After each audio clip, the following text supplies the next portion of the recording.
para que entendáis mejor, os quiero explicar que Kirguistán es un país muy pequeño. Kirguistán, el territorio del país, es más o menos como una tercera parte de España. Es un país que la población es muy pequeña, que somos un poquito más de 5 millones de habitantes. En Kirguistán la mayoría, 5% de población está a una altura de más de 2.500 metros y 5% del país está cubierto por los glaciares y por nieves perpetuas que se pueden ver desde cualquier parte de la ciudad o del país.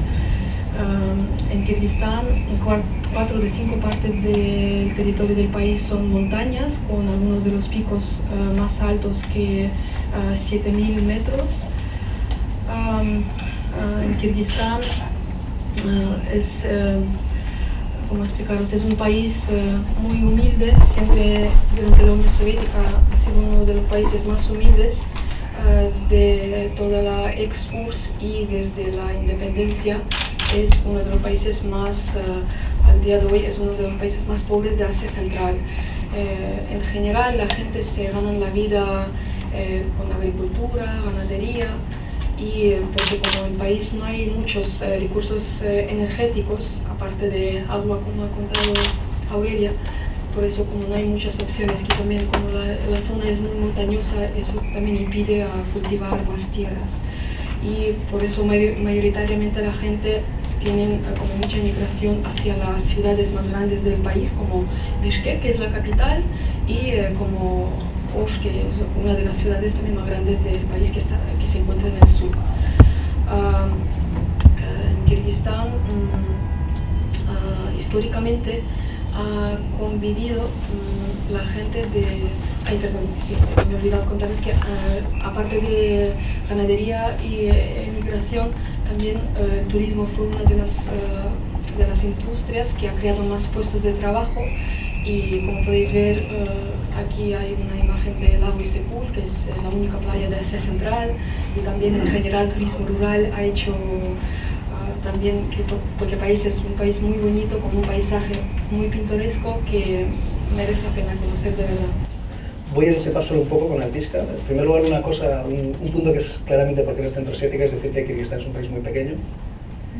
Cuando uno tiene vecino a China, a Kazajstán y a Rusia, pero en términos europeos, un país que es casi la mitad de España sería un país medio grande, por eso lo digo, o sea, como dato anecdótico, pero es importante porque el hecho luego de que el país sea tan montañoso y las infraestructuras tan pobres supone que, por ejemplo, para viajar de la capital, de Bishkek, a la principal ciudad del sur, a Osh, en coche sean necesarias al menos unas 12 horas, en el mejor de los casos.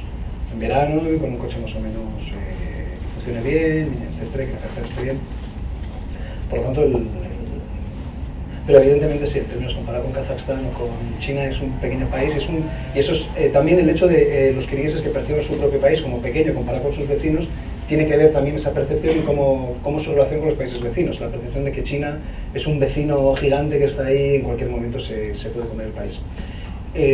Yo también voy a hacer un pequeño relato, un pequeño análisis de lo que ha sucedido estos últimos meses, tratando de responder también a las hipótesis que ha sugerido Aurelia, tratando de explicar con la mayor claridad posible por qué ha sucedido lo que ha sucedido y cómo ha sucedido y por qué ha sucedido así y por qué ha sucedido finalmente. Concluiré o me detendré más en lo que ha sucedido en Osh, y también voy a hablar un poco de cómo ha sido la percepción o cuál ha sido el papel de los países vecinos y de las grandes potencias en la actual crisis en Kirguistán. Pero para entender lo de Osh hace falta entender la violencia que ha sacudido Osh entre el 11 y el 14 de junio. Hace falta retrotraernos al menos hasta la crisis en Bishkek a principios de abril, cuando cae el régimen de Kurmanbek Bakiyev. Las causas por las que cae Bakiyev son muchas, pero bueno, como ha dicho Albiska, y también ha comentado Aurelia, Kurmanbek Bakiyev llega al poder en marzo de 2005 como resultado de lo que luego se llamó la Revolución de los Tulipanes. Aurelia nos planteaba que calificáramos lo que sucedió en Bishkek. Bueno, es difícil. Lo que es seguro es que lo que pasó en marzo de 2005 no fue una revolución.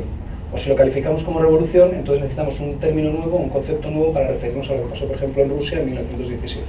¿De acuerdo? Porque lo que hubo fue una revuelta popular con diferentes líderes de la oposición, unas manifestaciones relativamente masivas que hacen que las fuerzas de seguridad no actúen por decisión o por omisión, y una huida del presidente.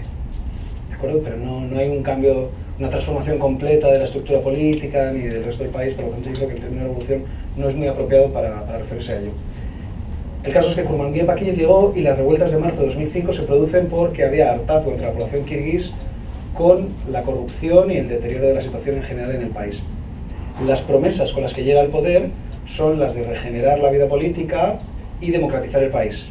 Y de hecho en algunas de las fotografías que hemos visto, en las concentraciones que había en la plaza de Alatau, que es la plaza más grande de Bishkek, pues él uno de sus gritos, digamos, una de sus consignas más coreadas era: nunca habrá ningún familiar mío en el gobierno. Bueno, pues con el paso de los años, a medida que él ha podido, en la medida que el presidente Bakiyev iba afianzando su posición, lo que ha hecho ha sido ir incorporando personas de su propia familia o de su grupo clientelar. No voy a emplear el término clan porque es un tanto controvertido, no está tan claro que sea correcto siempre estar hablando de clanes en cuanto a la realidad política de Kirguistán. Y a medida que ha ido incorporando a personas de su familia, lo que ha ido haciendo es patrimonializar el Estado, es decir, tratar de apropiarse de los recursos del Estado en beneficio de su familia y allegados. Por ejemplo, privatizando las empresas más importantes del país en beneficio de su familia o testaferros, etc. Al mismo tiempo incrementando, por ejemplo, los casos muy evidentes antes de abril de este año fueron la privatización de, por ejemplo, Kyrgyz Telecom, la empresa de telecomunicación, o la compañía eléctrica nacional. Y al mismo tiempo coincidiendo eso con un aumento duplicando o cuadriplicando las tarifas de la electricidad y del gas de uso doméstico, en un contexto, como ha comentado Altiska, en el que la población cada vez tiene menos dinero, menos posibilidades económicas, por lo tanto aumentos de este tipo cambian mucho la vida de la gente. Igual que si sube los precios de todo, pues obviamente cuando hay un contexto de sueldos muy bajos, salarios muy bajos, pues las condiciones de vida de las personas bajan.